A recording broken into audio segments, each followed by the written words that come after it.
नमस्कार दोस्तों, आप सभी का स्वागत है। आज मैं आपको एक ऐसी कहानी के बारे में बताऊंगा। इस कहानी को सुनने के बाद आपको लगेगा कि हाँ, इसकी आपको जरूरत थी। तो आपका ज्यादा वक्त ना लेते हुए मैं कहानी को जल्दी से जल्दी शुरू कर देता हूँ। दोस्तों, काफी समय पहले की बात है। एक बार एक महात्मा गाँव में प्रवचन दे रहे थे। अपने 3-4 शिष्यों के साथ में बैठे और धीरे धीरे उनके प्रवचन में कई शिष्य एकत्रित होने लगे। अब आप जानते हो कि सभी लोगों का स्वभाव अलग अलग होता है। महात्मा उपदेश दे रहे थे तो बीच में उपदेश देते वक्त एक ऐसी बात थी निकल के आई जो कि एक सत्य था और एक शिष्य को यह बात दिल में चुभ गई। उस वक्त वह खड़ा होकर उन महात्मा जी को गंदी गंदी गालियां देने लग गया और वह बुरे बुरे वाक्य बोलने लगा। यह सुनकर बाकी के शिष्य काफी परेशान हुए और उन्होंने महात्मा जी से आज्ञा लेनी चाहिए कि आप बताइए कि इस मानव के इस दुर्व्यवहार से अगर आपको परेशानी हुई है तो हम इसको मजाक चिखाते हैं। लेकिन महात्मा ने कहा कि आपको कुछ करने की जरूरत नहीं है, जो होगा वह आप देख लेना। दोस्तों, हुआ कुछ कि 2 से 3 घंटे बाद भी उस आदमी का गुस्सा चरम पर था और जैसे ही वह घर पहुंचा उसके मन में उस वक्त यह ख्याल आ रहा था कि महात्मा जी अपने आप को समझते क्या है, वह इस तरीके से कैसे कह सकते हैं। तो धीरे धीरे जब वक्त गुजरता गया, उसका गुस्सा शांत होता गया तो उसको बाद में यह अपनी गलती का एहसास हुआ और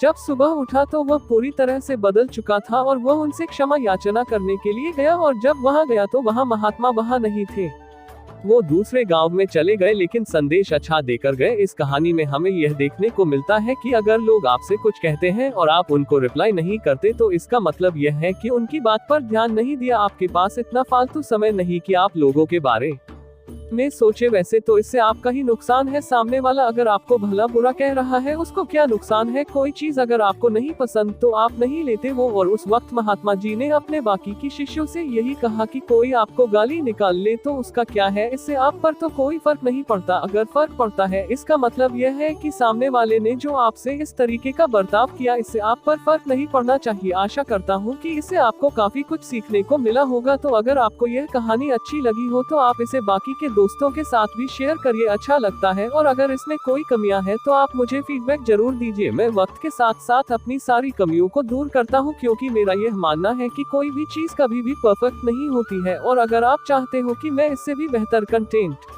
आपके लिए लाओ तो बस आपको सिर्फ इसको शेयर करना है और मुझे फीडबैक देना है। आपकी सलाहों को हम खुले दिल से अमल करते हैं। तो अपना ख्याल रखिएगा दोस्तों, और बहुत ही जल्द एक नई कहानी के साथ आपसे मुलाकात होगी। तब तक के लिए अपना ख्याल रखें, सुरक्षित रहें। फाइनली आपका कीमती समय देने के लिए दिल से शुक्रिया।